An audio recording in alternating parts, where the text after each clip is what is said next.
Hi viewers, this is Keerthana from Politicos.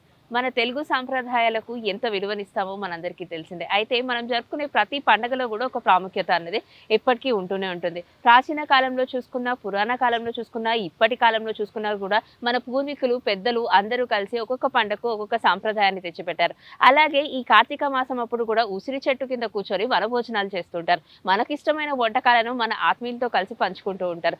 అందులో ఉన్న రుచుల గురించి కూడా మాట్లాడుకుంటూ అందరు చిన్న పెద్ద అందరూ కలిసి కూడా మంచి మంచి ఆటపాటలతో ఈ పండుగనంతా కొనసాగిస్తూ ఉంటారు. అసలు ఉసిరి చెట్టు కిందనే ఎందుకు కూర్చొని వనభోజనాలు అందరూ చేస్తున్నారు అని చెప్పేసి చాలా మందిని అడగడం కూడా జరిగింది. ప్రత్యేకంగా దీని గురించి ఎవరికి పెద్దగా తెలియకపోవడం వల్ల మనకు కూడా పొలిటికోస్కి పెద్ద ఆన్సర్స్ అయితే ఏం రాలేదు. కాకపోతే ఆత్మీయులతో కలిసి చేసుకునే పండగ కాబట్టి ఏ పండగ అయినా మాకు సంతోషమే. అందులో మాకు ఇష్టమైన ఫుడ్ని ఒక్కొక్కరు ఐటమ్స్గా ప్రిపేర్ చేసుకొని తెచ్చిపెట్టుకొని ఒకరికొకరికి తినిపించుకుంటూ వాళ్ళకి కావాల్సిన ఆటలు లైక్ మ్యూజికల్ చైర్స్ కానివ్వండి, అంతాక్షరి కానివ్వండి, వాళ్ళకు తోచిన ఆటలు ఇవన్నీ కూడా ఆడుతూ హ్యాపీగా కూడా ఆ రోజుని స్పెండ్ చేస్తారు. ఈ వనభోజనాలు అరిటాకులో తినడం వల్ల కూడా చాలా ఔషధ గుణాలు ఉన్నాయి. అంటే అరిటాకులో భోజనం వడ్డించుకున్నప్పుడు ఆ అరిటాకులో ఉన్న పోషక విలువలు ఏవైతే ఉన్నాయో వాటి ద్వారా ఏ కెమికల్స్ కూడా దానికి అంటవు, కడుపులోకి కూడా పోవు అని చెప్పి శాస్త్రం కూడా చెప్తుంది. సో ఇలాంటి పండుగల్ని ఎప్పటికీ మన తెలుగు సాంప్రదాయకులకు మాత్రమే కాదు, మన తెలుగు సంప్రదాయం నచ్చి అబ్రాడ్ పీపుల్ కూడా ఎవరైతే లైక్ బయట దేశాల నుంచి తెలుగు దేశానికి వచ్చారో ఇవన్నీ తెలుసుకొని కూడా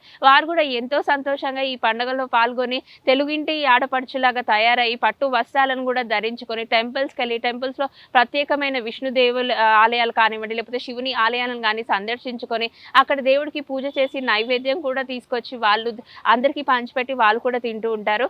అలాగే ఈ అరిటాకులో ప్రసాదం కూడా అందిస్తే పుణ్యం కూడా దక్కుతుంది అని చెప్పేసి అందరి నమ్మకం. మరి మీరు వనభోజనాలు ఎలా చేసుకుంటారు? మీ ఊర్లో కానీ ఇక్కడ సిటీ కల్చర్లో కానీ ఎవరైనా వనభోజనాలు చేసుకుంటున్నారా? అయితే ఎక్కడ చేసుకుంటున్నారు? ఈ తదితర అంశాలన్నీ కూడా మా కమెంట్స్ రూపంలో తెలియజేయండి.